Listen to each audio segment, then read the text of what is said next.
Welcome, ladies and gentlemen, members of the public, to the Rutland SACRE meeting today, Tuesday, the 10th of September. We'll start with a moment of reflection before we move into the substantive part of the meeting itself. We gather together here today intent on doing good work. We seek to represent fairly and well those who have given us this task.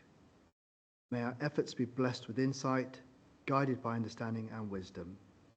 We seek to serve with respect for all. May our personal beliefs give us strength to act honestly and well in all matters before us. Thank you. Let's move on to the agenda. First part of the agenda, apologies received. Thank you, Chair. Apologies have been received from Councillors Steve McRobb, Mary Ann Marples and Bjorn Fink. Thank you indeed.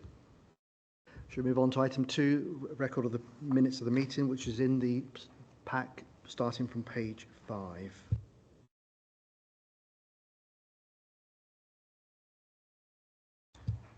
So there are a number of items carried forward into the action plan, but I'm just going to go through page 10 at a time, just so we can be clear we've got the actions reflected and if there's any other points of clarification required. So on page 5 was just the attendance and the absence.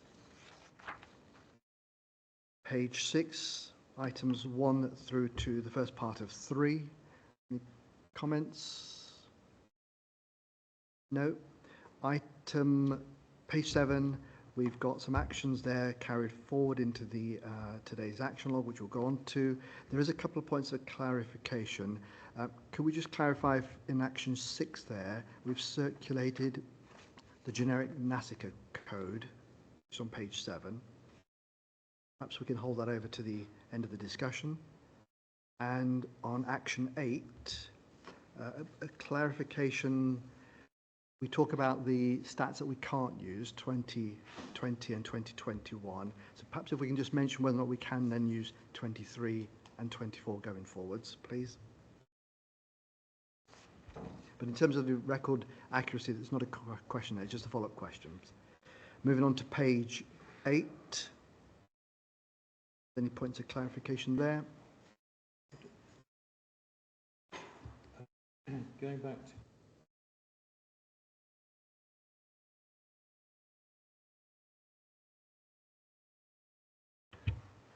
So, Mr. Chairman, I don't know whether this is the right point to just revisit points 3, number of points there. There was something else that was mentioned, which was feedback on the web page. We had a working group looking at this in the early spring, and there were some questions that wanted to go out to some of the members on this table here who were teachers or head teachers. And I just wondered if we had any feedback from those questions. One was on the webpage, another one was on improving comms and engagement with schools, the other one was supporting teaching. Thank you. Can I just clarify which element of section 3 that relates to? 3.5. 3.5. Yeah. So could perhaps Lizzie maybe pick some of that feedback up later on? This is in relation to the web page and the surveys. Thank you.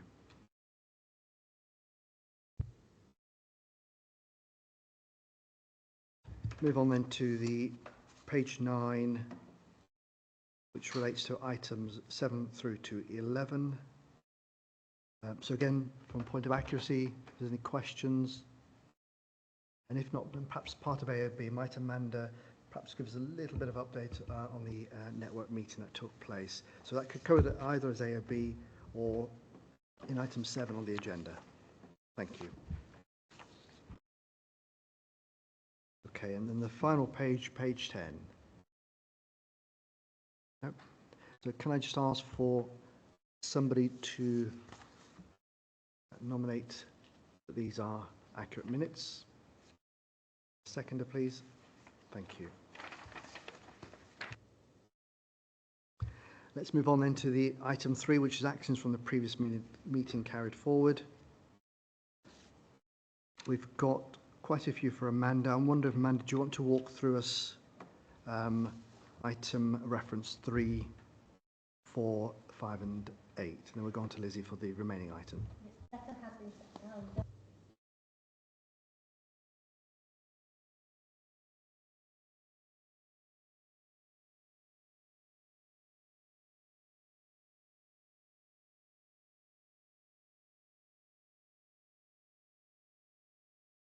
Can I just pause it? So item reference 3, item number 1 is complete. Yeah. That's just to physically send out. That's great.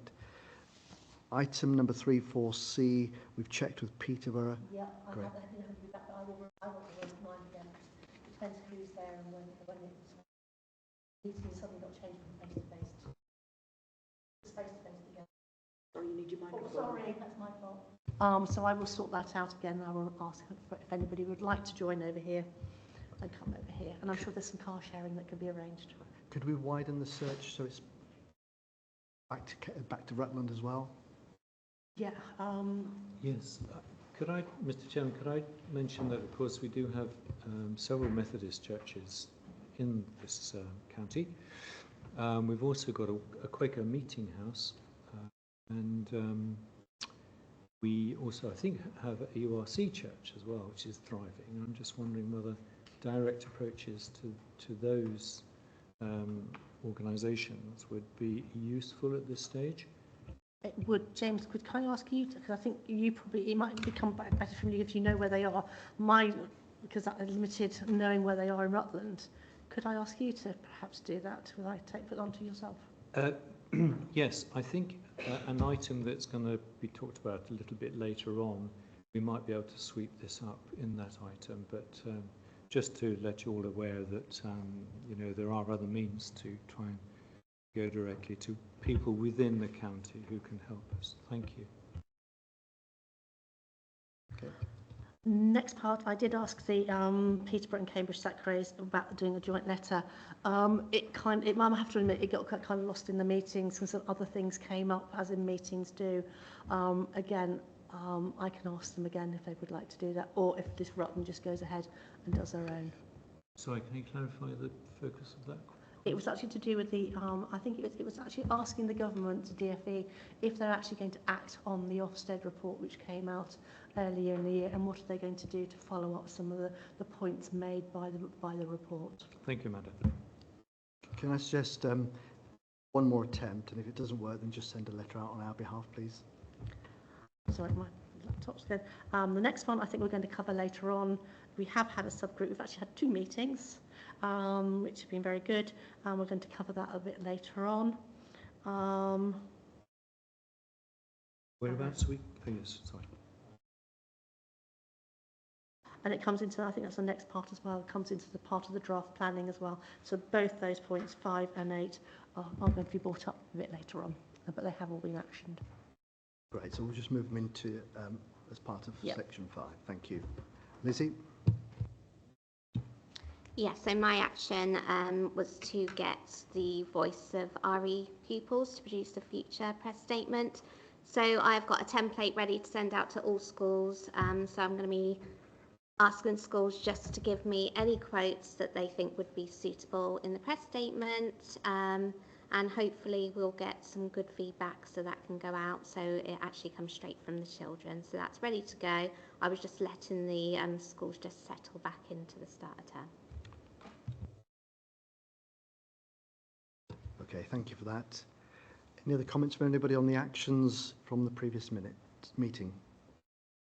Okay. Let's move on to item 4, the Rutland SACRE Constitution on page 11. The objective is to review and agree whether we can carry that forward into 24-25. So should we just spend just a few minutes on this in particular? And I'm wondering, Amanda, just for clarity, whether you can just walk us through.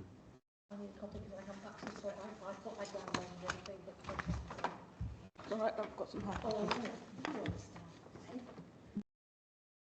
The reason I'm asking Amanda, because there's some statutory parts to it as well as the parts that we are creating on behalf of Rutland Council.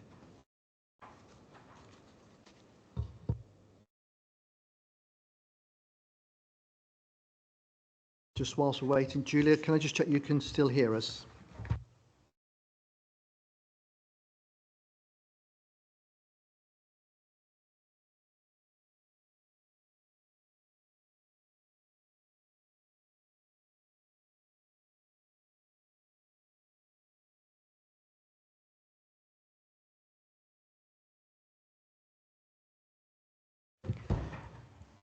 Julia, can you hear us?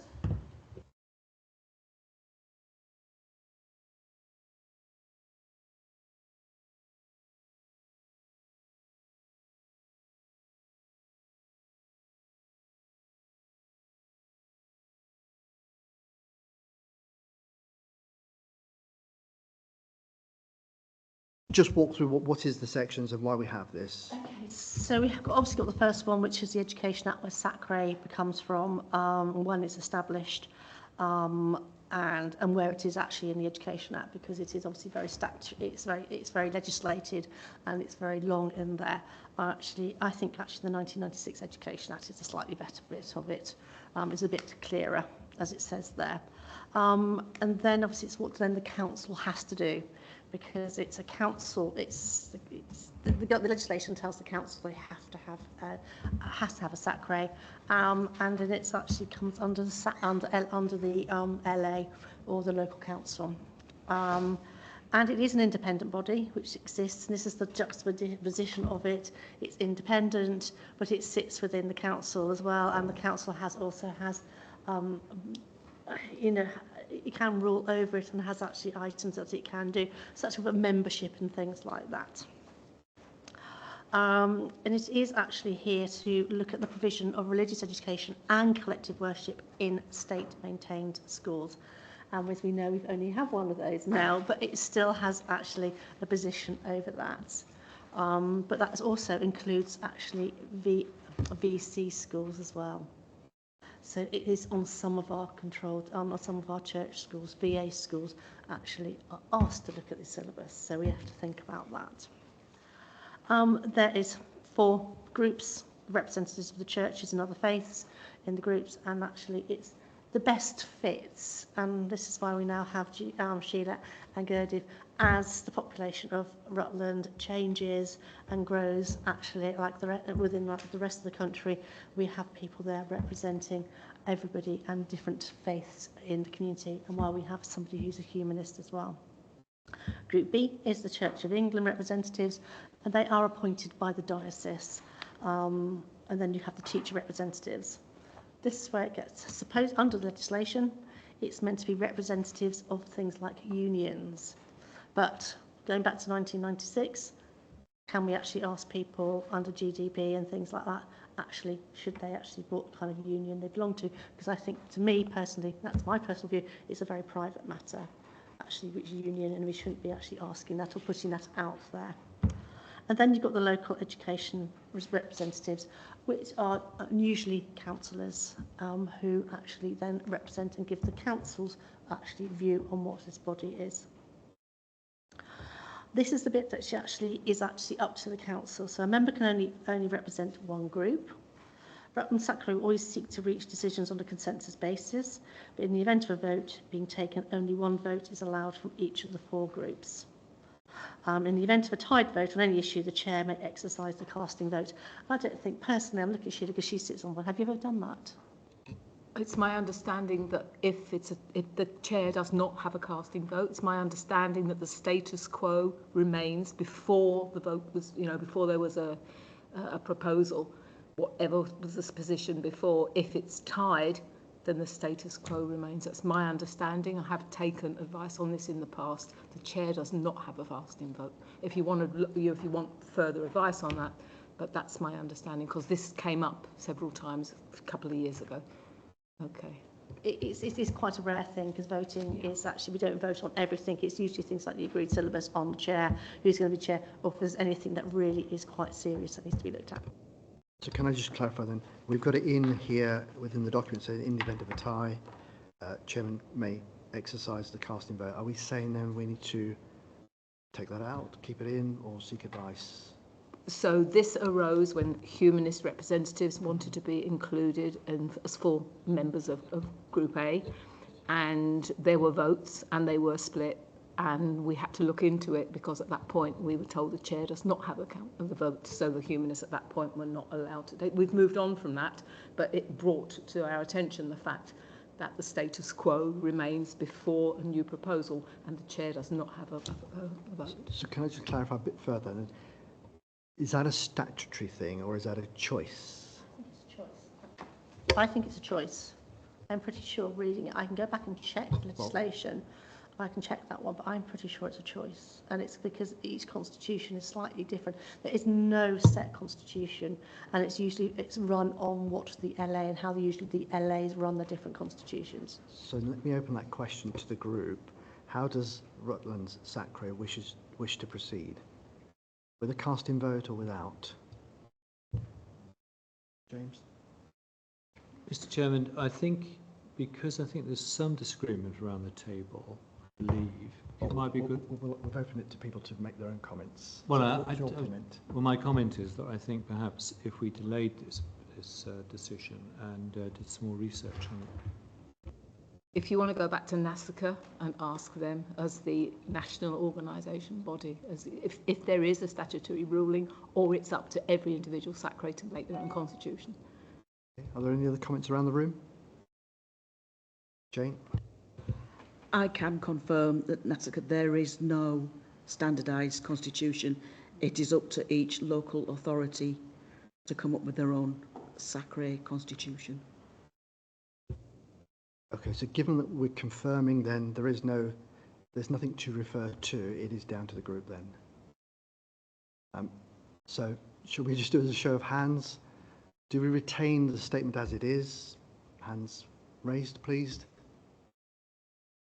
The statement is that there is a casting vote. Yeah, sorry. Yeah, so the question is, as it's currently documented, which says the chair has the casting vote, if you're happy and in favour of that, raise your hands.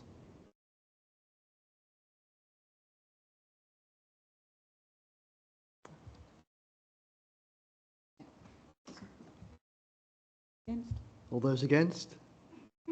All right, so I think it's carried as it stays as it is. Thank you. If you can, Amanda. We can have, actually, Rutland SACRE can co-opt members when it's deemed a person's expertise is required to help inform SACRE's work. Co-opted members do not have voting rights. And that is actually part of the, I'm pretty sure that's part of the law going back. So, in addition, there's a local authority SACRE officer or advisor and a local authority SACRE clerk. Both are appointed by the local authority, but neither have voting rights. And then you've obviously got the representatives and a number of representatives there. And that usually is actually decided by each council, depending on the number of schools and how big your SACRE is. And how big your SACRE is. And actually Group A here, actually since I've been here, has grown. And we've got quite a good, nice growing A. So you can see the representatives there. And then the responsibility of the membership. And a lot of this is actually in law of actually what is there. And if you want a good guidance to go back to the 2010 non-statutory guidance on actually religious education, it's a really good document, it's a really easy read, and it's actually quite concise. So all members shall be committed to education and to respecting the views of others. Members shall remain until such time as they will have resigned or fulfilled their duties of membership under the rules dictated by their governing body. Example, co-opted temporarily because of specific exercise in religious education. There can be a substitute member nominated by an absent member, but notice of the substitution to be received by the SACRE clerk at least 48 hours in advance of the meeting. And that is something put in there by Rutland Council. If a member is absent for 3 or more consecutive meetings for any reason not acceptable to the LA, it should be assumed that a vacancy now exists. This matter will be referred to the subgroup of members responsible for membership, which we don't have, I don't think. I think actually that's something we need to perhaps have a look and needs to perhaps come out of there.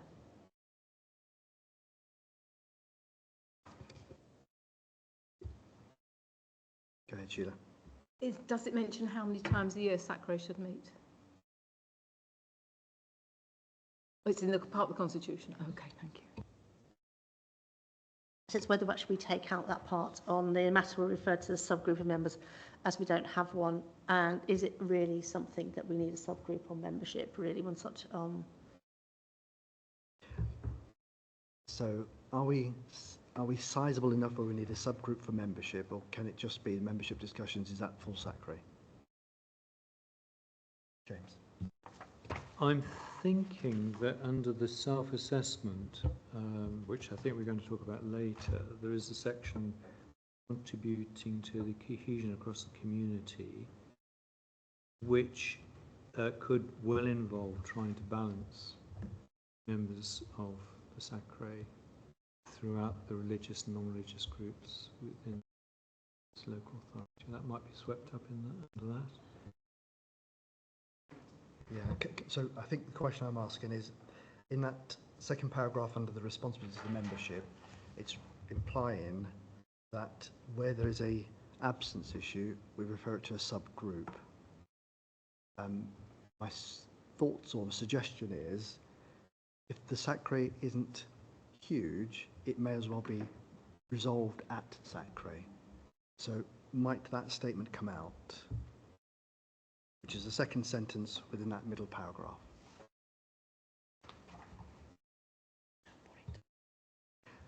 So just for completeness, those in favour of removal of that second statement, please raise your hands. That's unanimous, Chair. Thank you. Thank you. Back to you, Amanda. Thank you. The Chair and the Vice Chair shall be chosen from the members of the Rutland SACRE and to be elected at the first meeting of each academic year. I don't think we do it at the... No. We did it This year. We did it early. We did it early. yes. Yes, I spotted that when we do the Constitution. So it's something that perhaps actually other stays in, or I think we did it in each, it's in the financial year this year, didn't we?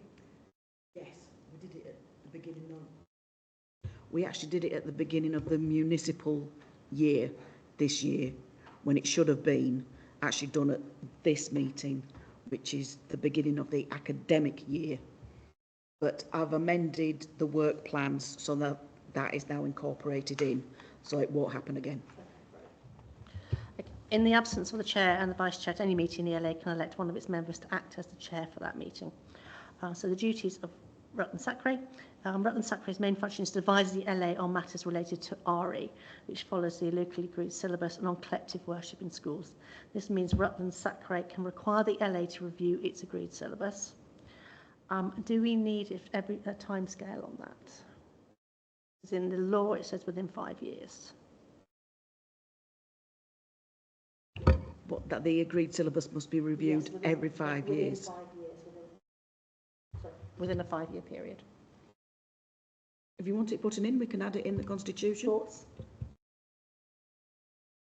Is this implying that, because that's a legal requirement, isn't it, that it has to be done every 5 years, is this implying that actually we have the right to make them do it earlier if we feel the need to? You can make them if you feel actually the agreed syllabus is not working, and it has been done.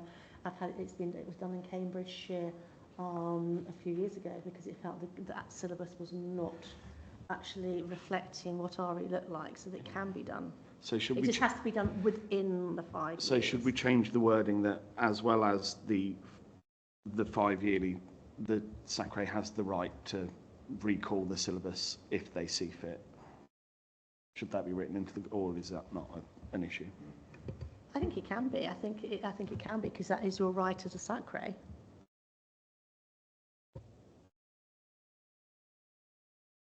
Do you want to check that?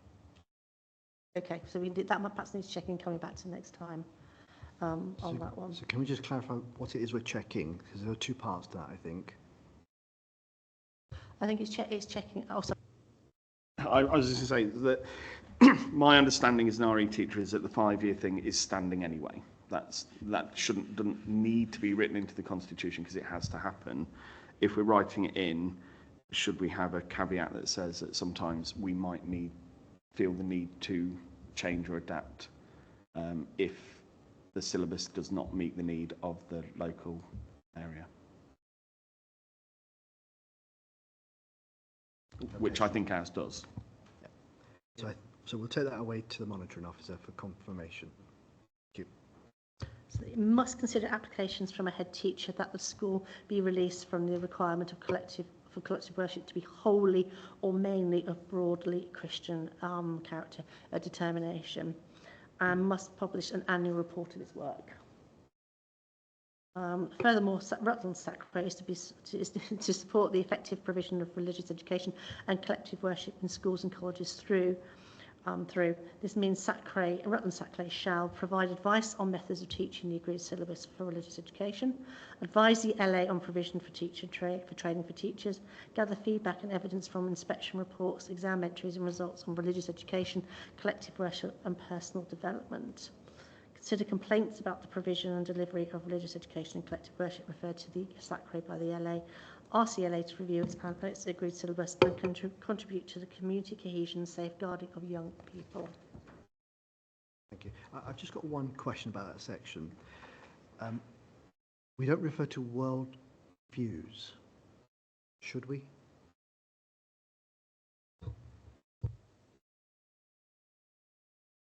Given that we've made quite an emphasis on it in our recent locally agreed syllabus. There's a whole thing going on with the RE Council and SACRE. I've had 2 meetings in 2 days, exactly what the interpretation of worldviews, and it may be that we need to wait to some of the terminology and exactly what we mean. There's going to be a lot more in-depth training because academics are applying different interpretation to how it's actually being taught in the classroom, and things are being picked up wrongly. And there's been some pushback with some of the other SACRE. My only counter to that would be we've made an interpretation to put it into our locally agreed syllabus. Yeah. So consequently, should we make reference to it? Because it's quite a significant thing that we've done. Yeah. We've chosen to do. So it's RE and worldviews. Yeah. I think you can put in RE and call it RE and worldviews without going into a reference to actually what worldviews is. Because there has been discussion, do we need to change the constitution because the law has changed? The law hasn't actually changed. So some people are leaving it. So yeah, it's the law hasn't changed. It's the teaching practice and the law, because the law hasn't caught up with nearly 30 years of teacher practicing. Just bring in James. Yes, I think we're talking about worldviews in relation to the subject of religious education. A few years ago we were discussing what the subject should be called, because we were starting a few years ago to go through this new evolution of what the subject is actually about. And I think we've reflected that very much in our read syllabus. And I think you're right, actually, Mr. Chairman, that we should reflect that in the wording of our constitution. That's all I'm saying. Thank you. So could somebody possibly propose where we might add it that's effective? Could you add one simple sentence that says something along the lines of, when religious education is referred to, this includes the domain that may be called religious education and worldviews, or something that, so that you didn't have to change it every time within the constitution, but it acknowledged that some schools and also the agreed syllabus, that's what we have called it. Do you see? So I don't know where you would put that at the start or at the end, and I'm not entirely sure as to the wording, but that. That's helpful. Any other comments? I do agree with that, because I think if you won't get a consensus of opinion of what it should be called in schools. So I don't think our SACRE should be dictating it. In my school, it's always going to be RE. I'm an RE teacher. We're a SACRE. We're not a SACRE in worldviews. But I think having that caveat that whenever the term RE is mentioned, it includes the teachings of some non-religious worldviews as well. And it can just be an addendum at the start, an asterisk at the start, just to let people know.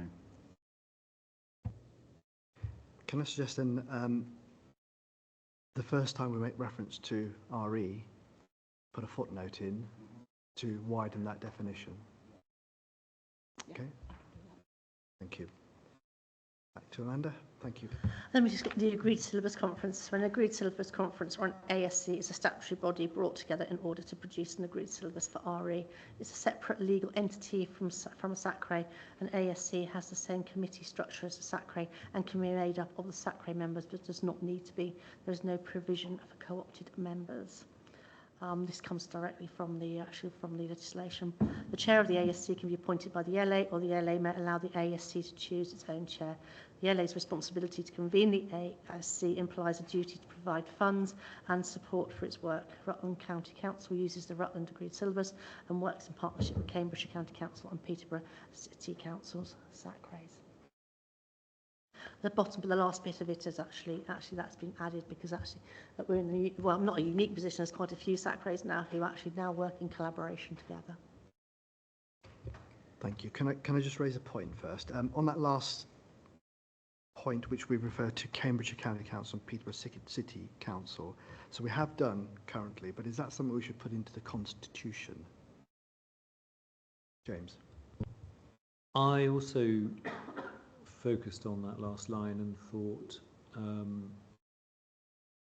this SACRE has worked in collaboration but doesn't necessarily need to work in collaboration. So I was thinking whether, you're saying do we need to put it in at all? I'm just wondering whether my immediate reaction was to put in can work in partnership with Cambridge County Council, but maybe we don't need to put. So the angle I was coming from is just future-proofing it to avoid having to keep changing it. So my suggestion was going to be that last sentence: Rutland County Council uses the Rutland Agreed Syllabus. Full stop. Just for completeness. That's unanimous, Chair. Thank you. Thank you. Getting used to this. Mr. Chairman, without wishing to put a spanner in the works, a question came up just recently about schools, maintained schools in the county that were not using the agreed syllabus. And we wanted to, as a subgroup actually, we looked into this, and I think it became evident that schools can actually use whatever agreed syllabus they want to. But we would really want them to use the agreed syllabus. So I'm just wondering whether clarification of that legal point should be put into this constitution. Can I just bring in Amanda here? It's already there in the 1996 Education Act, which refers to, this is about SACREs, and that would be about actually schools and what schools need to do for RE and where they belong in their RE. So no, it wouldn't be in the Constitution.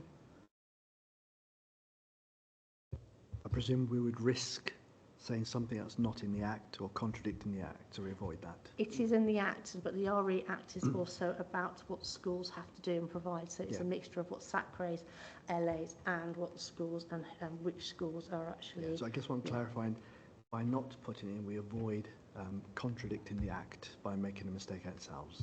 Yes, we are. Yes. Okay. Okay. Should we go on to the last part? Then you just got obviously the procedures actually, so the dates, the Rutland SACRE will meet 4 times a year, and the meeting will be held on Tuesday at 4:30. 2 meetings, winter and spring, will be held virtually, and 2 meetings, summer and autumn, will be held in person in the council chambers at the council offices in Oakham. And then you've got the agenda. Matters for the agenda of any meeting shall be sent to the clerk at least 10 working days in advance of the meeting. The clerk shall agree the agenda with the chair, and the agenda shall be made public 5 working days in advance of the next listed meeting. And then the minutes, the draft minutes of meetings shall be made public within 10 working days of the meeting taking place and confirmed at the SACRE meeting. Notification, Rutland SACRE is a public meeting, and the clerk will ensure public notice is given. As with any Rutland County Council meeting, the clerk will also ensure that the arrangements are made for the public to view and attend a meeting should they wish to do so. The only thing I would perhaps add in there is that it might be a proviso if you are talking about something which is very sensitive and might not be for public consumption, because there are provisos in some constitutions that say there might be a case where actually a member of public will be asked to leave if something which is sensitive will be being talked about. Yeah, and along those lines, again, at SACRE, we talked about the meeting, about the minutes being available on the website for the public, you know, in the public domain, unless it was a very sensitive thing to do with sort of data protection, talking about a specific person, if we were having an issue that, so somebody hadn't attended the meetings and people were being named. So there would be sort of some sort of confidentiality clause that they couldn't see that part. So that was the minutes as well. Mr. Chairman, could I make a remark? Back under dates, 2 meetings, winter and spring, to be held virtually, and 2 meetings, summer and autumn. Can that be flexible? Can we have a more flexible approach to whether meetings are in person or virtual? I'm just thinking that there may be times, and this may come up in the meeting actually today, where we might want to have an extra meeting where we can meet face-to-face either in the winter or the spring to get to have a particular focus on some work. Just wondering whether, you know, we can put in something which is a bit more flexible. I think that first sentence actually says that the SACRE will meet a minimum of 4 times. By inference, there could be more than 4 meetings. This is my personal view on this, and feel free to tell me why it may or may not work, or why it is the way it is. But my view currently is that is to consider, would there be a benefit in actually meeting 3 times in this way in a year, in this format that we're currently sat in holding this meeting, and actually the 4th meeting there being the ability to meet with some more flexibility, which I think is maybe you're referring to a little bit in terms of these meetings work really well for this purpose, but 4 times a year, is that required, or could it be 3 with the opportunity for a 4th one to be slightly different in design so that we can work together on particular tasks? And I think, as James said, we may talk a little bit about this later on in the meeting after our sub meeting, not that we all agree on exactly how it should work, but I am just thinking I don't want to sit here and nod and then 5 points along say, oh well, actually we've signed that off for 4 times a year. Thank you for that. I'm open to other comments. Any other thoughts on that? Frequency, format? Amanda? Only for the elderly of us here, we're having 2, sorry, it's a really picky thing, but having 2 meetings virtually in the winter is, I have to drive about an hour from here home, so when it's dark, I cannot drive in the dark anymore. I don't like it. And actually, especially down some of the country roads I have to go down. So that's some of the reason was actually we're going to some like a virtual meetings in the winter for the elderly of us with eyes like sorry.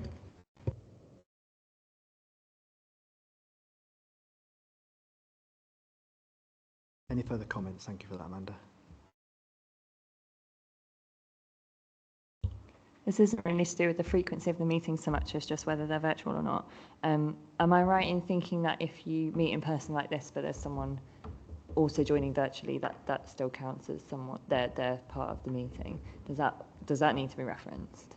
That's not inherent in any way. I think in this case, the virtual was a real exception. The person intended to be here, but there's some last-minute reasons why they couldn't. So this will be considered as a face-to-face format. Do you want to come back, James? Yes, thank you, Dan. I think from what I understood you saying is that you were proposing that we would have at least 3 face-to-face and then a 4th one which might be more flexible. Sorry for being confusing. to clarify, I think what I'm saying is it's nothing to do with face-to-face or online. Just the fact that we, in our constitution, will meet 3 times a year, essentially, removing one of the meetings. But my proposal later on would be that we would still have an opportunity to meet online or in person, but it wouldn't necessarily be in this format. It could be an opportunity for us to work on projects. I was talking to Sheila and asking advice on how often do other SACREs meet, and they don't all necessarily meet 4 times a year. And I suppose what I'm trying to say is it's a time commitment for everybody to meet 4 times a year. Could we not meet 3 times a year and use that everybody's extra time in a more efficient way? So just, okay, so Sheila first and I think Yeah, Amanda I think we're after. probably going to say the same thing. Other SACREs only meet 3 times a year as full meetings, but there are lots of other meetings in between to work on various projects. We call them working groups or subgroups. It doesn't have to involve everybody. So the main forum is 3 times a year, in whatever format you want. And then, as we have already met, there are extra meetings going on that are in between the main meetings. But it's a termly thing in other SACREs that I'm on. Yeah. Okay, just bring in Amanda first. My only thing, yes, it is actually. My other 2 SACREs actually are 3 times a year. The only thing is I find sometimes with 3 times a year is we don't always get as much agreed. And I find actually having the 4th meeting here is sometimes really, really useful to actually getting a lot more done and agreed with people here. So it's a balancing out of what you want to do. But yes, there should also be subgroups and other meetings going on around with people working on different projects. Let's bring back in Dan and then James. Yeah, I suppose and I keep saying this, but what I'm trying to say is, if we want people to go away from this group and carry out actions, meet in subgroups, and really get some fantastic work done out of these meetings, do we need everybody to come back together 4 times a year? I'm not shy of trying to come to 4 meetings. I'm not trying to dip out of one meeting. I'm trying to, I suppose, propose the fact that everyone is meeting, people are meeting in between these meetings. So shall we acknowledge that, move to 3, which just enables everybody to dedicate that time to getting some work done for this group rather than another meeting together? Okay, 2 more comments. I was going to say, often I find that we have things, because we have 4 meetings, often the matters arising, they're part done and then we carry them forward again. Whereas actually if we had longer between the meetings, so potentially if we went to 3 meetings, actually we've got time for, here's the action, this is what we're going to do, and it's done, rather than we've got part way through it and then we come back to it again, because we almost don't, I would almost counteract, we don't always achieve as much because we get halfway through a point and then it finishes at the next meeting. Whereas actually if you knew you've got to get it done by the next meeting, because actually you've had a whole term, it might actually make us more productive. Thank you. Final comments from James, and we'll put a proposal on the table. Thank you. And I think going to 3 meetings actually might actually improve attendance, to be perfectly honest, as well. But I think what we might be saying is that would also have an impact on the way that we construct the agenda for each meeting, which might allow more time to actually feedback in groups on what we've been doing. So yeah, I think I would be very enthusiastic about going to a 3 meeting year, and also with the expectation, and this might want to go into the constitution, the expectation that our members will be working on things in between meetings and will be able to feedback. Thank you. Thank you indeed. So just recognising this is a public meeting, so I think the consensus from the room sounds like we should revise the procedure part to state a minimum of 3 times a year, and perhaps just to support that, it's in line with once each term, and try to work out whether that means 2 virtual or 1 face-to-face, but we would just align that to suit, because I value personally, and I'm hoping the same with others, the face-to-face is far more valuable than the online. But that said, recognising when weather is not favourable, then the online is a practical alternative. Does it have to be prescriptive how we meet? Can it say either face-to-face or online, as to be determined by the chair or the meet? I don't know. What I'm saying is, does it always have to be the same all the time? Perhaps not, but Amanda? I don't think, no, it doesn't. I don't think, there's nothing to say it has to be prescriptive of how we meet. I think especially with changes actually since COVID or through COVID, and I think it's actually an agreement of when the meeting is. But I would probably just suggest actually the one that is in the middle of the winter is the virtual one, and then it's also a concise of actually who can meet and be there. But wouldn't we naturally want to meet, if we're going to have a minimum of 3, the winter one online and the others face-to-face? Okay. Do we need to vote, or do we just agree that? I need to vote. So we know the procedure. Those in favour of reverting to a 3 times a year, minimum 3 times a year meeting, raise your hands, please. Thank you. So That's confirmed. Confirmed. Yeah. Thank you. That's the end of the Constitution document. So that's really helpful. Thank you, everybody. So just for Sheila. Before we move on, I should have said before we started, I'm chairing another SACRE meeting just after 6. I have to leave at 1:45. I'm sorry, I should have told you at the beginning. Thank you. Sorry. Just to conclude on that item, then, there are a number of changes, a couple of removing sentences, a definition on the RE, a modification to the term, the frequency, and the one item which might take a little longer is clarification of the monitoring officer about the recalling early of a locally agreed syllabus. How might we then reflect the changes and then sign off the revised constitution? Could we do it virtually, or do we need to do it? I'll bring it to the next meeting. Okay, so I'll come back to the next meeting. Okay, thank you indeed. Thank you everybody for that useful discussion on the constitution. Let's move back to the agenda, and we're on to item 5, the joint mini-conference training event. Amanda, do you want to give us an update?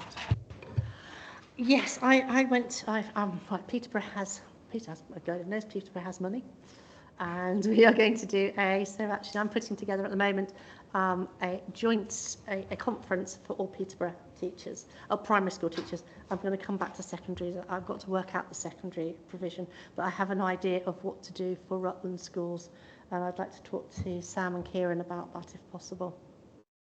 And it's we still haven't got a date. We've only just met last week to agree it actually. But what we're going to do is we're going to have a conference which is going to invite Rutland teachers to. It will be free to Peterborough teachers because that's where the money's coming from. But it'll be around about the £20 to £25 mark for an all-day conference with food for Rutland teachers to come to, and it's going to be somewhere in the middle of Peterborough. Can we come? Are we invited as SACRE members? Yes, it is, because actually I do need some help, and I'm going to be asking Okay. SACRE members, because the way to get it that price is actually using the expertise of SACRE members to talk. It's not going to be like the agreed syllabus conference. It's going to be all set in one room, and it's going to be a series of talks, and it's going to be based on knowledge. And there's not going to be a Christian focus to that one, because I'm also arranging something else for Peterborough. But it's going to be humanism and the other major religions, so Judaism, Sikhism, Islam, Buddhism, if we can get a Buddhist representative. And it's going to be knowledge-based, so it's going to be about what to teach, what is that faith about, and things like that. And there'll be lots of questions, and it'll be all day. Okay, so for clarity, the request is for names and an amount of money put aside from the Rutland's budget. Is that correct, Amanda? We're going to actually we're not going to ask for money from Rutland County Council. We're going to actually we're going to charge the teachers of Rutland who are going to go to the schools, and it'll be charged at £20 to £25 for the whole day for the school, for the school to send a teacher, which in this day and age for a conference, all-day conference, is incredibly cheap, because they're anything from £100 to £150 to £200 a day. I would imagine schools might then need to hire in a substitute for the day. Yes, but if they do, we're going to see. But for £20 for the conference, it's within budgets and CPD.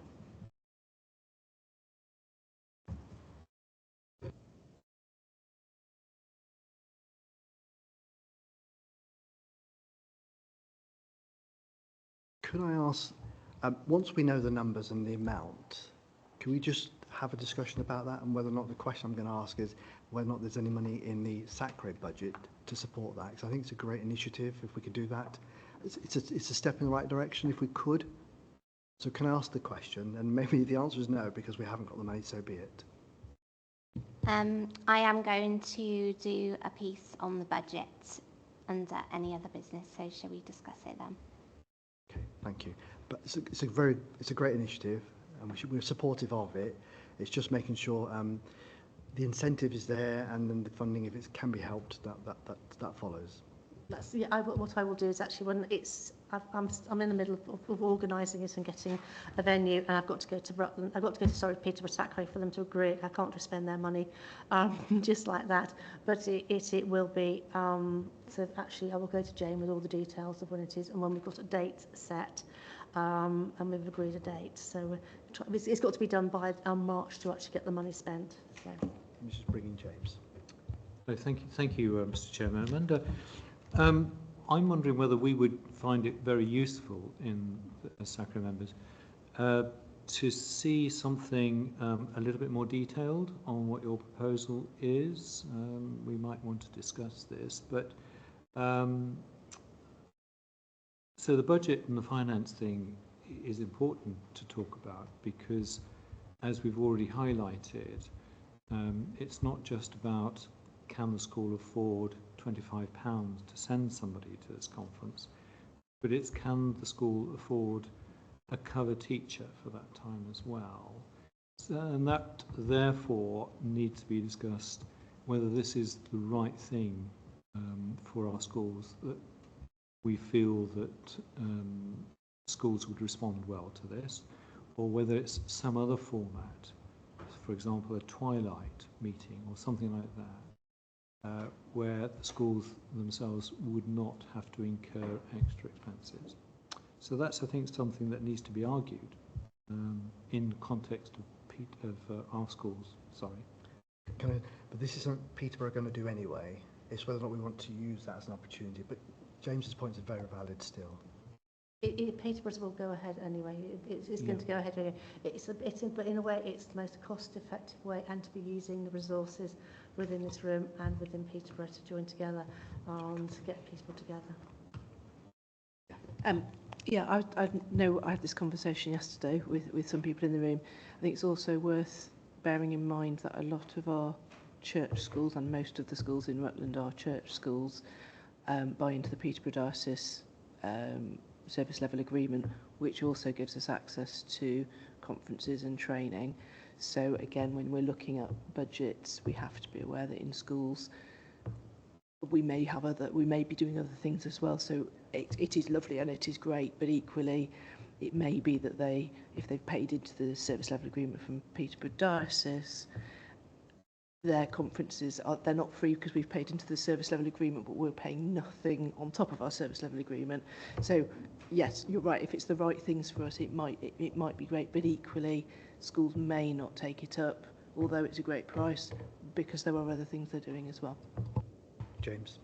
Well, thank you. Just a second point, which is worth just airing, I think, is here in Rutland, of course, our schools are a slightly different context from Peterborough Diocese, Peterborough County.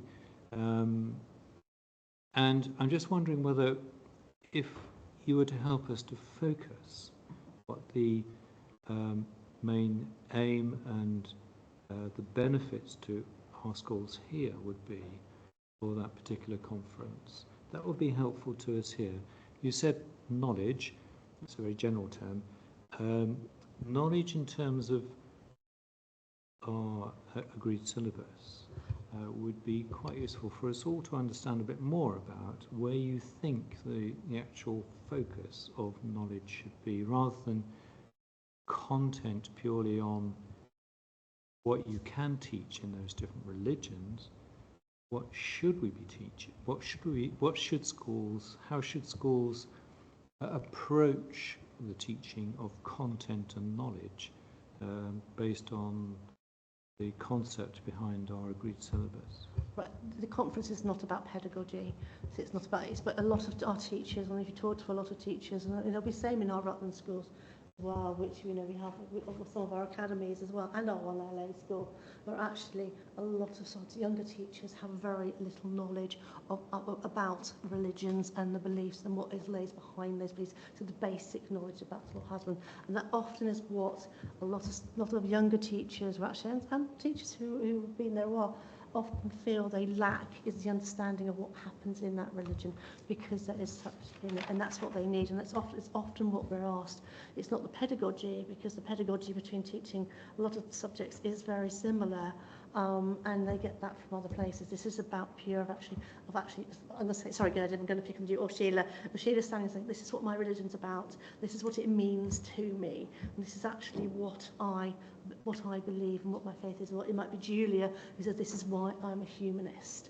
And this is the kind of knowledge our teachers actually need and actually often lack through their teacher training, and because actually RE is not necessarily, they might have an hour on teacher training and that's all.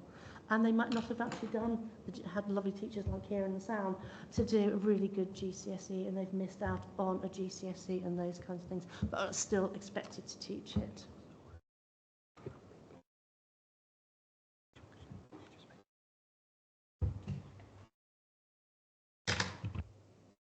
Okay, Dan. I think that you're right, Amanda, that that's a really important focus for a conference, which I think will be a really valuable day to those who attend. I suppose my thought is, and this again is a bigger question, is going to one person from a school going on that day, how do we make sure that really drives quality teaching and learning in our schools over time? And I do think that it's a fantastic, and I think it's fabulous that Rutland teachers will have the ability to go. And I think that it's great and it should go ahead, and I'm completely behind it, all of that. I think something for us to think about as a SACRE as we move forwards into a different time in education and the landscape that we're currently in. How do we actually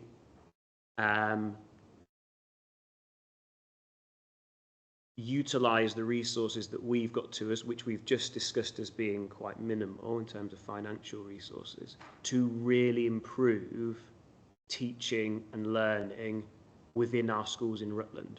But I think that conference, I'm not saying that conference isn't going to be really valuable to people who attend, but I do wonder whether we also need to think as a team, as a group, how are we really going to drive standards, really inspiring, engaging teaching of RE in Rutland? It might not be conferences moving forwards. There might need to be a slightly different mechanism. So thank you for that, Dan. So let me try and bring this together then. I think there's probably two things. One is specific around this particular conference, and two is the wider issue. I think the wider issue we're talking about in terms of driving and inspiring improvements, we should put as a forward item on the future agenda. But in terms of this particular conference, I think it would be helpful if we support it and that we ask for three things. One is we set the expectation outcomes at the outset for those who want to attend. Two, we ask for feedback. And three, more importantly, we ask them what's going to change having come back from a conference of such nature. And that might give us some insight into whether or not this particular conference or conferences are useful. Is that something we can proceed with? And then we'll talk about numbers a bit later on. I think yes, we can do that. And that's obviously, we obviously have actually any conference that's going to be the feedback. I think you're right about that, but I think there's a thing, it's subject knowledge, and this is a really good way. Can I draw a conclusion to this point? Yeah, I just want to say a lot of time. One more point to go this way. I do offer a full programme of pedagogical training for standards and things like that, which again, I'll send over to Lizzie to make sure, which are all done as twilights. So actually, I'm not doing any training over the next year, which is actually face-to-face during the day. It's all actually from 3:30 onwards. So all teachers in Rutland have an access to that at, I think, £29. So it's actually it's very affordable, and they do not need to have a supply teacher. Okay, that's good. That brings that to our attention. That's helpful. Thank you. So with that, are we content to move forward with the, we're in favour of supporting the conference. Thank you indeed. Thank you for that, Amanda. That was a really useful discussion again, because it's a really important topic about how people learning develop to support our young people in the county. Okay, continue with Amanda on item 6, the collective worship guidance, pages 15 and 16. I'm sorry, just writing a note to myself to send to Lizzie. We've had big Cambridgeshire, it's actually done by Cambridgeshire SACRE. It's got Peterborough on there because it's about to be adopted, probably be adopted by Peterborough SACRE as well. And we wanted to have a look at some guidance for for collective worship. And this is the guidance we came up with. There are some links to be put in, which I've got to do over the next couple of weeks. But it's whether actually you would like to adopt this as a SACRE, or whether you want to go forward and actually come up with your own guidance. It's up to you. It was just a way of saying that actually work has been done, and it's that sharing and partnership through different SACREs to cut down the burden on some of the work for SACRE members, because it was a big bit of work to look at. I think we did use part of Cumbria. We did look at Cumbria and got their permission. Okay. I'm wondering if people have had a chance to review it and have any particular comments or concerns. The proposal being to adopt the collective worship guidance that's already been pre-produced. I will say it's very generic. It's not. It was done in a generic way to cover all schools, so it's to cover all church schools and academies and LA schools, community schools as well. Because I know for things like the diocese have a lot of actually guidance themselves, and what we didn't want to do was actually go over that, which actually you need for things like SIAM. So we weren't actually trying to tread on any toes there. It was like a generic one if somebody, and also if parents wanted to know a little bit more about collective worship, that was some of the reason why it's quite simple. And it has been through accessibility as well.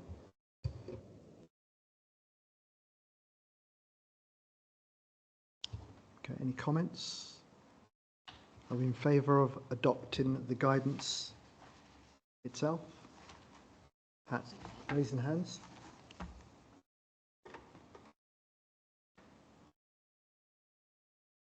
All those against?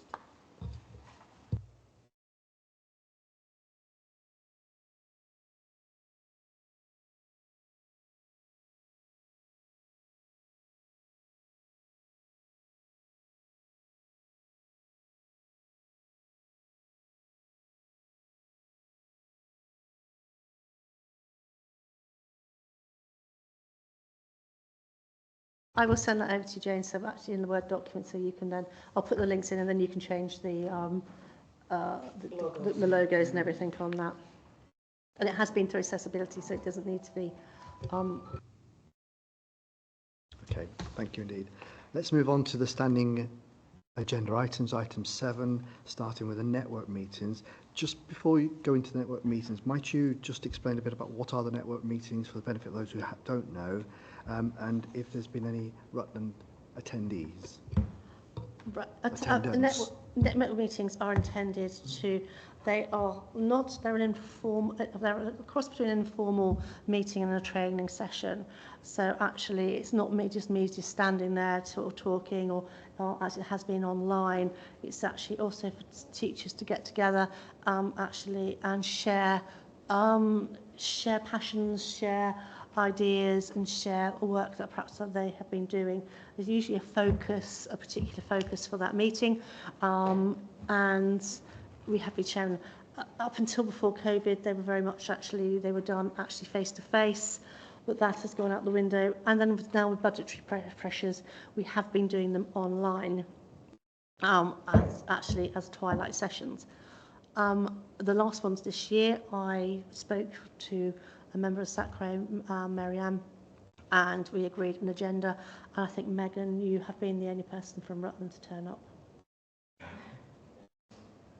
Despite it being going out to schools, and I know they've been sent to Lizzie, and going out to schools, and actually agenda being agreed by Rutland SACRE, and I worked on the topics for that. That was a bit disappointing, I have to say, because I put a lot of work into it and actually getting those things together. But that's okay, because my other schools in other areas actually join in and get that as well. So we did talk about this yesterday, Myself, Lizzie, Megan and Dan had a meeting about what to do in network meetings yesterday, and we met face to face. We've kind of agreed a format, but before I do that, agree on that format, we need to go, I was speaking to Lizzie today, we need to go out to the other schools and the academies to say, what do you want network meetings to be? Do you actually want network meetings, I think, as well?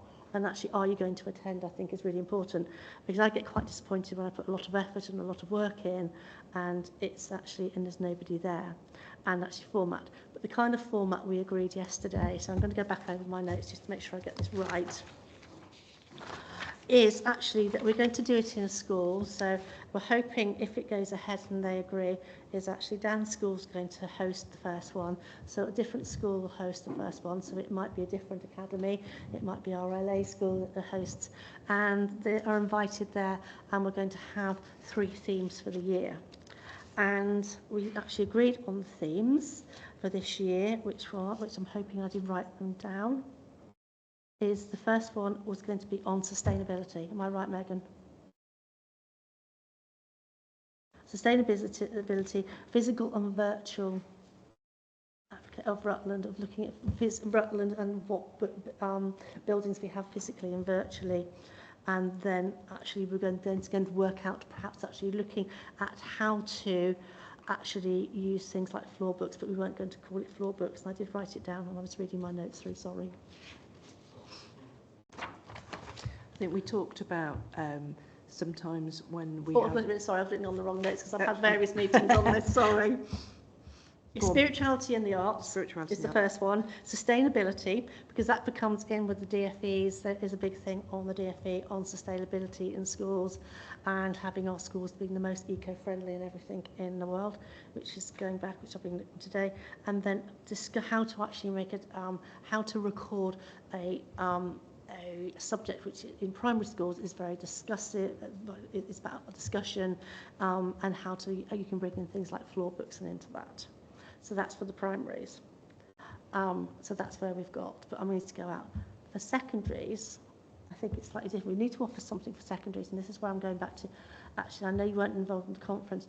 What I'd like to discuss with Sam and Kieran is perhaps a way of using some of the members here and talking to you, and could we actually get some of your GCSE students together to perhaps organise a question and answer debate for them to help them going forward with their GCSE RE.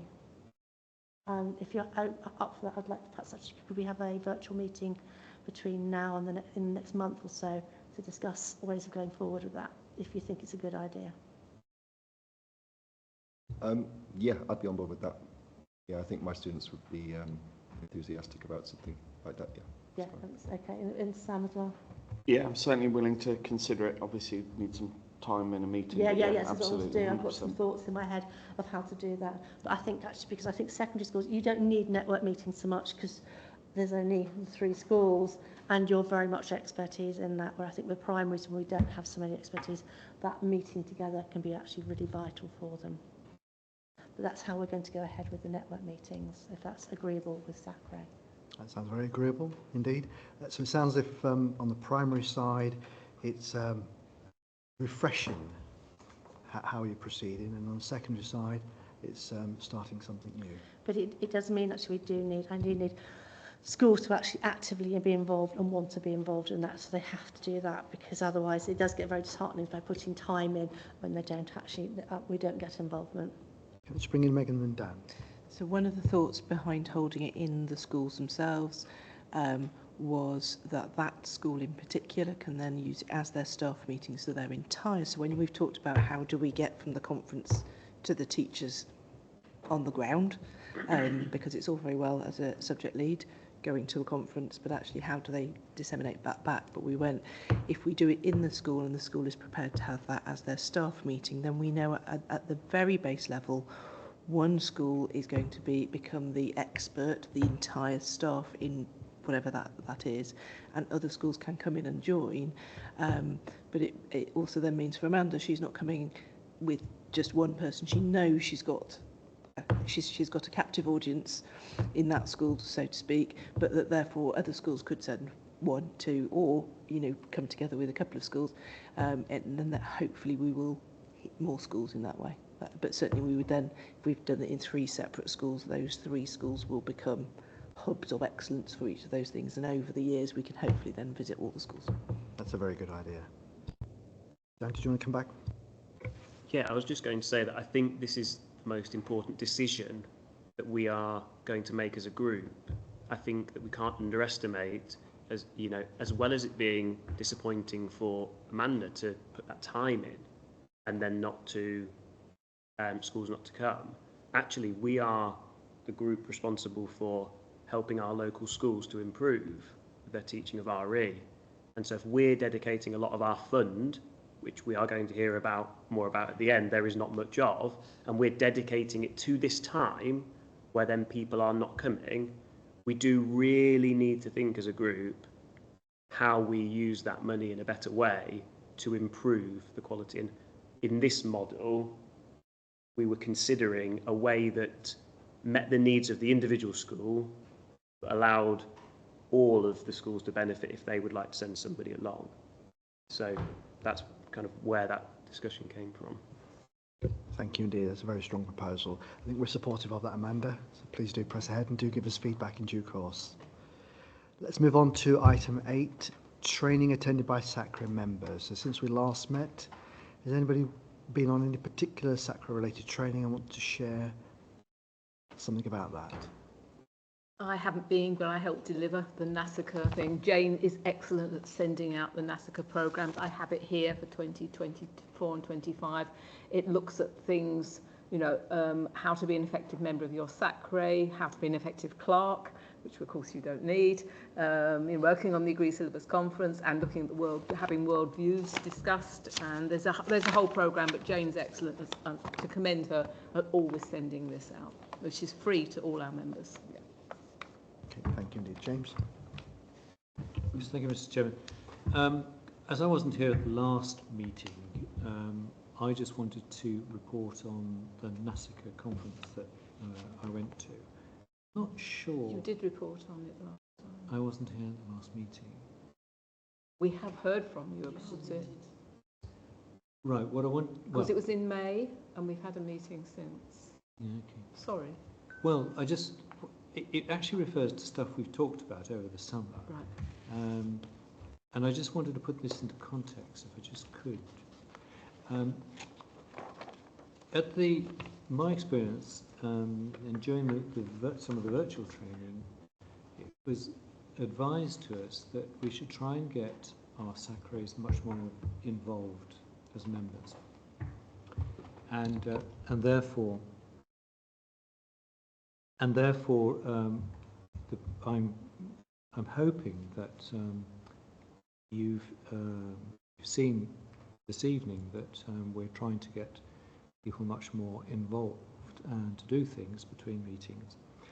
But also at the beginning of a meeting, we were thinking that it would be good for everyone at least to say something right at the beginning by a little activity like an icebreaker or something like that, which would give everybody a voice.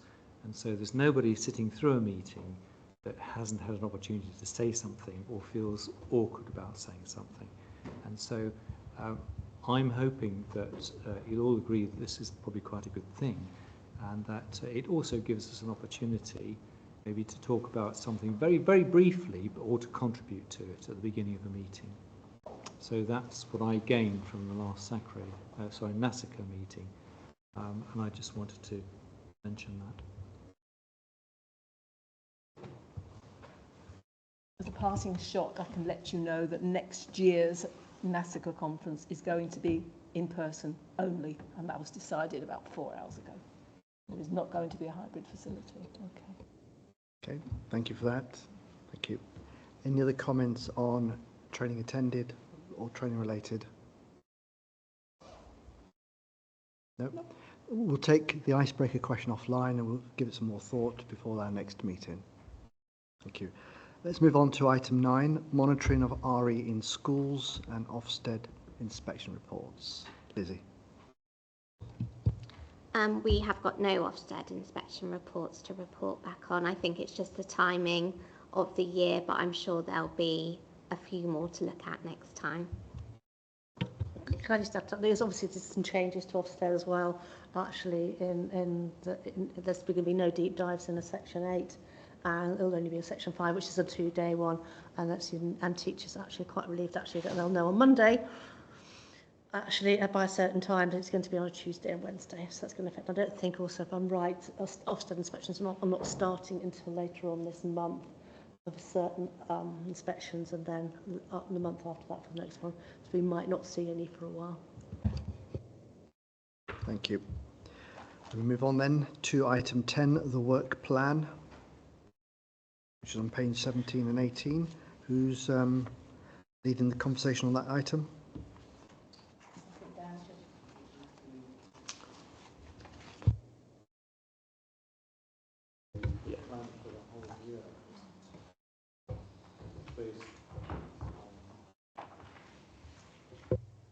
Do you want to make a start then? Yep. So we met twice. Is this? I'm talking about the right item here, aren't I? We met twice. So the subgroup, James, Amanda, Sheila, and I. And at our first meeting, we discussed some actions that we could put into our work plan, and we were getting fired up about sort of things that we could do, I suppose, weren't we? And then, but by the end of the meeting, we realised that actually we weren't sure that was necessarily our role to come up with all of the actions for everybody here and then write it down and sort of tell everybody what to do. And we thought maybe there might be a better way to organise the way that we develop our action planning so that it wasn't a small group creating it and then sort of trying to hand it over to people who then might not have the time to complete those actions. So we met a second time, and in the second meeting we all had different ideas about how that might work, and we've come today to say that we haven't created the work plan as maybe we have been asked to. Now, if you decide today that that's what you would like us to do, we will go away and we will come up with the actions for others. And we can come up with that, and we've got some really good examples that we found, local SACREs, national SACREs, and we found lots of different examples to look at. So we can create something really good. We can go through our self-evaluation, and we can look at point 1A of the 5 sections that we've got within our 5 sections, 4 sections, 5 sections, and we can go through each one and we can look at what our self-evaluation was, and then we can come up with some really good actions for people to do. But actually, we felt that that's how it's maybe been done before, and maybe there's some scope to distribute that in a different way and have a slightly different approach where potentially small groups of people could focus on each of the 5 different areas, come up with the actions that they're going to work on as a group for the year, so that we all collectively had a little bit more ownership of what we were trying to achieve. Our proposal is that we would lead, Sheila, James and I would lead one of the 5 different areas and invite other members of our group today to join us. And since we've now not got a meeting before Christmas, there's an opportunity. We've not lost any time. We can get together and come up with our proposal for the individual area of development. We thought we could do 3 to begin with because we could lead those 3. And we just wanted to see what you thought. If you want to say, get back in your box and go and create our action plan, we are more than happy to do that. Again, we are not being work shy, but we just felt that this might be a more collaborative way to create that action plan. So welcome your thoughts. Thank you very much, Dan. James, do you want to add to that? No, thank you very much indeed, Dan. Thank you for explaining that to us. So we are referring to the development plan that we've already agreed on. and we've got 5 sections there.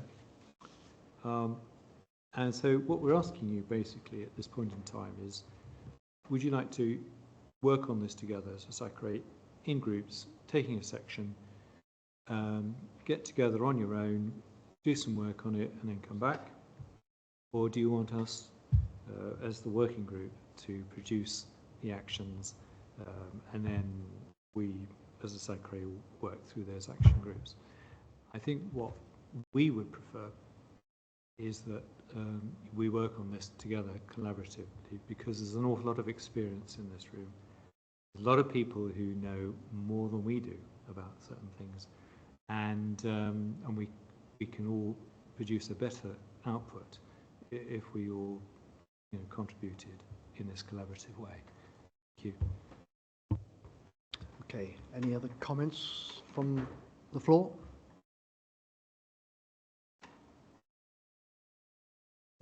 I have a view on that, if I may come in with that. So I think it's great that if we have the objective to implement the self-assessment, that'll be great. It's just a question of how. I very much like the idea of the 5 leads to facilitate and drive through. I'm wondering whether we dedicate an amount of time in each of the SACRE meetings to drive through, picking up what James has said about the collective skill set we have, to drive through each section. So that may take us, if it's 5 sections and we meet 3 times a year, it may take us 2 years, but we do it systematically in a managed way. Is that something that could be workable as an option of how to implement self-assessment? Go ahead. Yes, we discussed this as well in our group, and we felt that actually we wanted to try and bring the actions forward a little bit, so we weren't taking quite so long to produce action points and to go away and deliver some outputs as a SACRE. How would that happen? So how would that work in practice? So today we would ask others to join us on our subcommittees with a different focus from those 5 different areas, with the goal that the next time that we meet in the spring term, that we would, for those 3 areas, we would come back with our proposal of actions, referencing our self-evaluation that's helped us to decide on what we're focusing on, so that when we come back in spring, 3 of those 5 areas have been fleshed out and have suggested actions, so then we can crack on with those and then do the second 2. Okay, so I misunderstood. So that's a better proposal. Amanda. I think and these sections, I think when we talked about it, because I was there, well, actually it was 2, 3, 4, or 5, not the first section. It was the last 4 sections, which are the ones I think we agreed. That hence why we asked Joan to send that out to you, so you can make sure you can have a look at it. Is now the appropriate time to go through and see if anybody would like to join those groups, if people are happy with this way of doing it? So or is anybody against this way of working? Looks as if we're supportive of the approach. Okay. It's now the detail itself. Okay. So James, did you make a note of the 3 different ones that we suggested that we led? Because Sheila was down for... Yes. So just to remind everybody, there are 5 sections. One is building partnerships between SACRE, local authority and key stakeholders. The second one is promoting and improving standards and the quality of teaching and provision of RE. Dan wanted to get involved in that and possibly take a lead.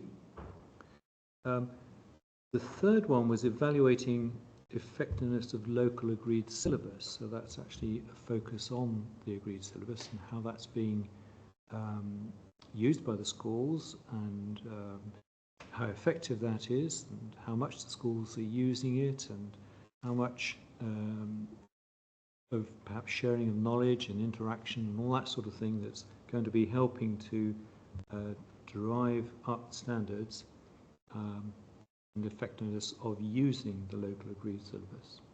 So that, I think Sheila was really interested in that, and she was happy to kind of take that on. The fourth one was promoting improvement in the provision and quality of collective worship. So the fourth one was collective worship. And I said I'd be happy to take that one on as well.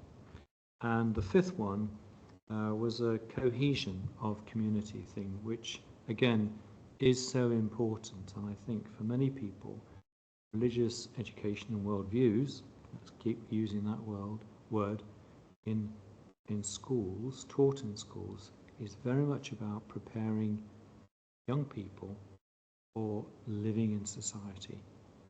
So cohesion is so important. So for this one, we felt that maybe one of the councillors might want to take a lead on that. Either when we say one of the councillors. Well, we're saying actually, I haven't met you, so I'm sorry I'm not able to. Can I explain? So are we looking to work on all of these, or three of them in particular? I think we were talking about three of them actually to start with, and there's 9 people I think that could contribute to these 3 units who are in the meeting today. So I'm wondering whether we might want to see if there's interest in any of the people in the room here might feel they could join any 3 of us for, that's Dan, Sheila and myself, for any of, to contribute and help to move this along. Okay, can I just summarise then? The 3 we're talking about are quality of teaching, effectiveness of the syllabus, and quality of collective worship. Yes, I believe that's right. Okay, so let's take each one at a time. Quality of teaching. I've got different ones to that. Talk about 1, 2, 3, 4 or 5. 2, 3. 2, 3 and 4. I'd be happy to volunteer. Yeah, I can do that one. There we go. So that's Kieran, Dan and myself. Effectiveness of the locally agreed. Can I just stop you there? Can you just clarify that? So this is in relation to quality of teaching, which should be the second of the 5 sections. There's Kieran, Dan and myself as the 3 volunteers. We're going to look through the self-evaluation of that section 2, and then we are going to come up with a proposal of actions to drive that area forwards to improve our self-evaluation. And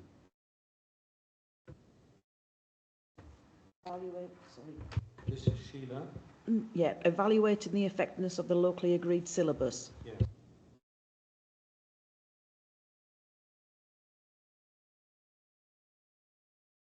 Don't all put your hands up at once.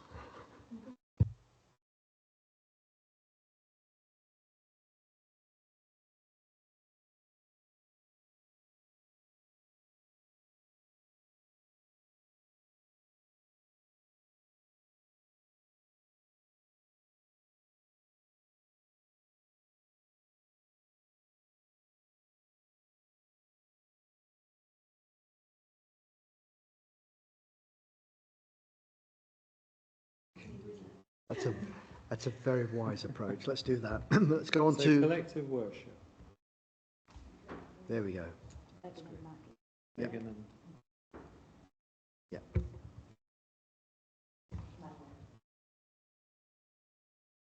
so we don't have to do the third one if we feel that as a SACRE that is something that we've worked on quite a lot recently, and we've got our agreed syllabus and it's been launched, and we know where we're at with how many schools are using it. Could it be, I know that Sheila's not here, so this is slightly tricky because she said she was interested in leading that one, but community cohesion, or is that the 1 or 5? Is that more prevalent to us as a group? Right now, I think Sheila will be very good at community cohesion, because she's very good at that within her, what she does in her role within the SACRE and other SACREs and Jewish representatives. Yeah. So and I do agree with the agreed syllabus. We're not due for your agreed syllabus just yet. If we have that, we need volunteers to support Sheila. looking to my left.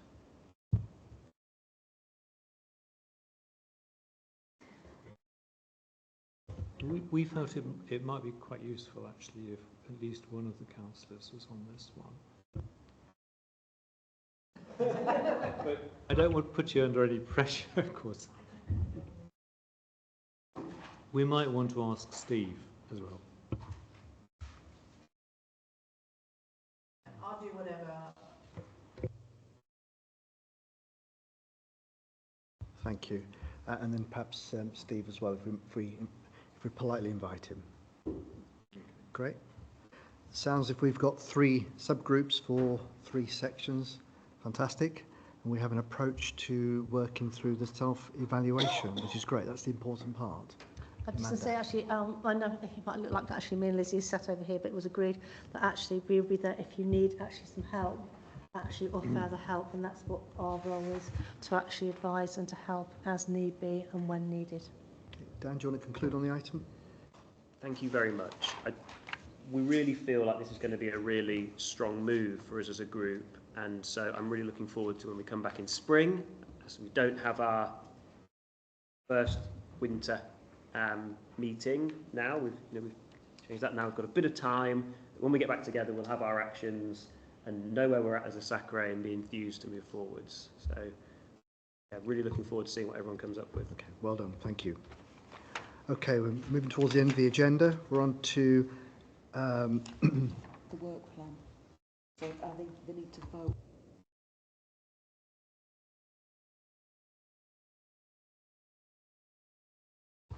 certainly.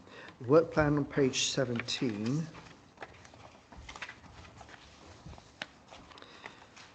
Which is in relation to the... so at the moment, we are planning to meet on the 3rd of December to cover 2 items. So it's open to the group to decide what do we do with these 2 items if we choose not to meet. The first being publication of the annual SACRE report, and secondly, the sharing of information about the Rutland RE exam results. Thoughts from around the group? Do the members agree to cancel the meeting on the 3rd of December and then defer those 2 items to the March meeting? It's very unlikely actually the verified results will be out on the 3rd of December anyway. It's usually at the beginning of January that verified results are out. Yeah, so we'll have everything ready then for data. Madeline? Sorry, when we kind of went to the agreement of the 3 meetings, I was kind of imagining that they might shift to be more spread out throughout the year, but is it that we're just cancelling the December one and then meeting in March? Because I kind of imagined when we talked about that it might be like September, January and May or something, but have I got that wrong? I think actually this year, because they've all been set, it's just easier. I think we can then look at that for next year and going forward after this year, because the meetings have been set and the room's been booked. I think we just need to think about that in the next year. So just for completeness then, we're cancelling the December, we're deferring the items through to March. Are we still holding the June meeting as being the final one of this year, and then into September into term times, term arrangements? Great, thank you. Okay, that covers item 10. Item 11, any other business? I think there were a number of different items. So one from Lizzie. Any others? There were carryovers from the actions that we spoke about right at the beginning. But let's start with Lizzie, please. Okay, so I'm just going to go through the budget because I know this has been a hot topic, and with the freedom of information data that as a local authority we were requested to look at our budget, and I think all SACREs asked for this freedom of information just so we're transparent on how much budget have we got, what are we spending it on, are we spending enough, have we got enough budget. So I've started to unpick the budget. So meeting with Head of Finance, we looked at where does the SACRE budget come from. So we know that SACRE funding comes from the Central School Services block, and that data is available on the internet, so anybody can look at the block. And for this year, the total is £208,273. That is for the whole Central School Services block. Within that block, we have statutory duties, and that is allocated £91,912. This is used to deliver all the items that I'll go into more detail. Then part of it is the National School Copyright Licences. This is £46,361. This is paid to the DFE, so there's no discretion on those payments. It's paid straight to the DFE. Then the final funding pot is the admission service, which is quite a big service within any local authority. It's allocated £70,000, and that provides all the system, all the staffing, everything that goes with admissions to support schools and the community. So I'm going to look at the statutory duties because that's where SACRE comes under. So the statutory duties, which is £91,912, we have to deliver quite a lot for our money. So when we're saying, you know, there isn't a lot in the budget, it's not because we're being stingy, it's because a little bit of money has to go a long way. And I'll send you round after this, so you've got it on your record, all of the functions. So it covers all statutory and regularity duties, also asset management and other ongoing duties. So that might be money towards the Director of Children's Services, planning for education as a whole. These are just examples, I won't go into all of them. Looking at the capital programme within the local authority, exclusion of pupils, looking at providing provision of education for children who are not in a school. So it goes on, so there's a lot that we have to cover. So I did a bit of digging. Are we actually funding enough money towards SACRE? So firstly, I looked at what do we have to fund to make sure we've got a SACRE. So obviously, I went down the list. We have got obviously a member of the council who clerks the meetings. We have to have a professional officer who has expertise in the RE curriculum, as we have Amanda. We have to have a place to meet, which we do. We need to have, and it says, reasonable expenses of members. So if a member asks for a train ticket, can we refund that? We will look at those expenses as they come in, and we always pay for those expenses. Publishing the agreed syllabus, we need to do that on the LA website, and the SACRE subscription and AGM attendance. So we do hit all of those duties. Then when the Freedom of Information request was given to all local authorities, and SACRE looked at actually what is a good allocation of budget towards SACRE. They considered that an LA should allocate at least 2% of the budget to SACRE to enable it to carry out its statutory duties. So I went back, are we giving 2%? So I did a bit more digging and looked at the last 3 years. And we have allocated 2.25% of the budget to SACRE for 2 of the years and 2.22% on one of the other years. So we are fulfilling the 2% budget towards SACRE. So that generally looks, it's usually between £4,000 to £5,000 is spent towards SACRE every year.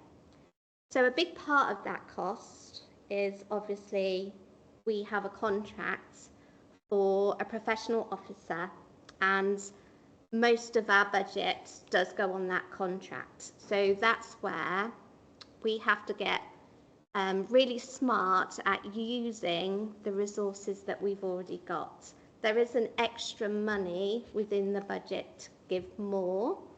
And if we did want to consider putting more towards SACRE, we would then have to look at a schools forum request of, well, where are we taking that money from? Because by giving it to one, by giving it to SACRE, we're then reducing a different budget. It's not a never-ending budget. So that request would have to go for a whole, schools forum agreement of why we needed more money.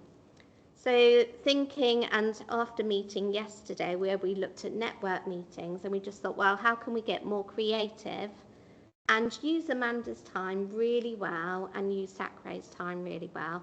We just need to get creative with what we've got and make sure actually we're using Amanda's hours really well. So we're using you for what we really need. Yeah, it's not many hours, but we have got to fulfill that contract and give Amanda those hours. So that does include network meetings, planning for network meetings, delivering training. So I think it equates to about 81 hours per year. So I know they're looking at that. I know they are looking at that because I had a meeting with somebody in Cambridge County Council and they're actually looking at putting that together. So you will get a new idea of what that is. Yeah, so we need to look actually as a SACRE collectively, how are we going to make the best of what we've got and just have discussions around how are we going to spend that budget sufficiently, because we are hitting all of the statutory duties and we are spending a reasonable amount of money on SACRE. So welcome any questions.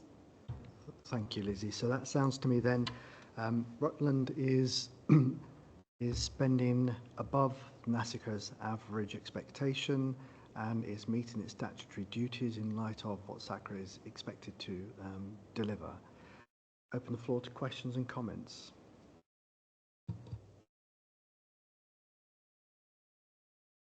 I think it just goes to highlight the point that we were talking about earlier in terms of making sure that those network meetings are well attended, because that takes up a lot of that time. If you think about 81 hours, it's not a lot of time for Amanda. So we are accountable ultimately for making sure that we're using that time well, and that's why I said that I think it's important that we take a bit more ownership as a group over that, how that time's allocated.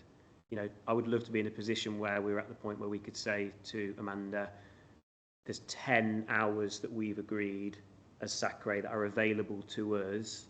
We'd like an hour of your time, Amanda, on the collective worship subcommittee to just get your expertise and your thoughts on this, or we would like to distribute Amanda's time in a different way and actually allocate half days to schools for school improvement in RE. They're bigger discussions and might not be for this year, but I do think it highlights why that part of our role maybe we need to take a bit more ownership of. Thank you, Dan. Amanda?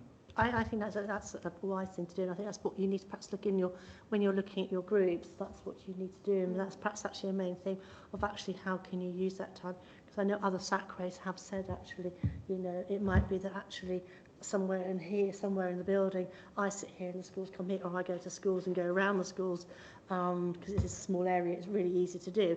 And things, especially in Rutland, in Cambridgeshire, that's impossible to do. Here is to do. So it's actually how you want to use that time. I know the contract is, that's what the contract is, but you have got that time and it's up to you how you use it. And I think that, hopefully in those groups that we're going to meet in to come up with our action plans, we'll have a discussion about that, won't we? Because we're thinking about the standards of teaching of RE, and we might come back and say, we would really like X amount of time, not this year because maybe that's allocated, but next year we would really like 30 hours of Amanda's time to do this point with schools. And now that we know that it's 81 in total, I suppose it empowers us in those subgroups to know what's realistic in terms of what we can ask for. It might be nice to know as a group how much time is already allocated within Amanda attending meetings, etc. But I'm sure as we go on we'll learn that. James? Yes, I agree entirely, actually. Because it sounds like we're moving towards a thought of actually trying to shape our resources to suit our aims and objectives. And I'm wondering whether, Lizzie, you would have a role in kind of monitoring this and, in a sense, sanctioning budgets or time and that sort of thing if we were to make proposals to you or through you. Yeah, so certainly we would monitor that contract and have discussions with Amanda to make sure that actually, because we did worry a bit about overworking Amanda as well, because obviously Amanda's a great resource and we don't want to use her for everything because Amanda has got lots of other different things to do. So like we've said, it's about utilising you to the very best that we can. And I think the idea of going away, looking at the actions, deciding what is a priority for us, discussing with Amanda, obviously it's Amanda's got to work her work round lots of different other commitments, and we can have that discussion. So we can look at people's suggestions, we can meet and then decide actually moving forward and having like a work plan for the whole year that we collectively agree with. Okay, thank you for that. Can I just raise just two additional points, which is one, I think the subgroup shouldn't be holding back on their ask. If the ask is much larger, it's much larger, and then we've got to decide what our priorities are amongst that. And secondly, I would imagine in the event we want more than that is currently allocated, if we come up with a compelling argument, I'm sure Rutland Council would give it some consideration, and ultimately it's the decision of the council, but we should be I think creative in our thinking and not be restrictive. Okay, but Lizzie, thank you indeed for that, and I think that answers the question that was been raised on this matter. Any other business items? James. Yes, it's just something I've kind of was on my mind from the minutes from the last meeting was about the question of how we can, there was a number of questions that I wanted to go out to all the teachers who are part of on our membership. Some work, as I said, that we were doing at the beginning of the year. And so one of the questions was how could we develop the website, that's the Rutland County Council SACRE website, for the benefit of schools, teaching and learning. And there were a couple of other things, communication and engagement with schools. Now, I don't think we've heard anything back on this. I'm just wondering whether there was an update or anything that you could share with us. Just before you come in, we are short of time, so if it's a very brief answer, great. Otherwise, we might need to carry it forward. Yeah, so those questions did go out. I haven't had a response, but it's something we can send out again and push forward for an answer. Thank you, James. Okay, if there's no other business, it just leaves me to move on to item 12, which is to confirm the date of the next meeting, which will be the 4th of March, 2025. And I think we can then draw this meeting to a close. Want it virtual or in person? So we're just questioning, should that meeting in March be in person or virtual? Preferences? It'll still be British winter time. Virtual? My preference is face-to-face, because I think meetings are better if they're face-to-face, and hopefully we've got quite a lot to report on by that time. Okay, so those... Face-to-face meetings.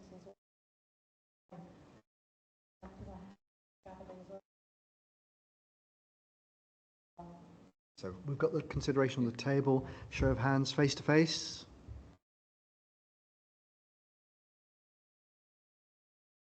Hands down, those who would prefer it to be virtual. Okay, so we'll take forward face-to-face. Thank you indeed. Just a final point from me personally. Wish everybody, we'll meet the subgroup very, very soon. But for everybody else, if I don't see you before, have a very happy festive season. We'll see you in the new year. Thanks.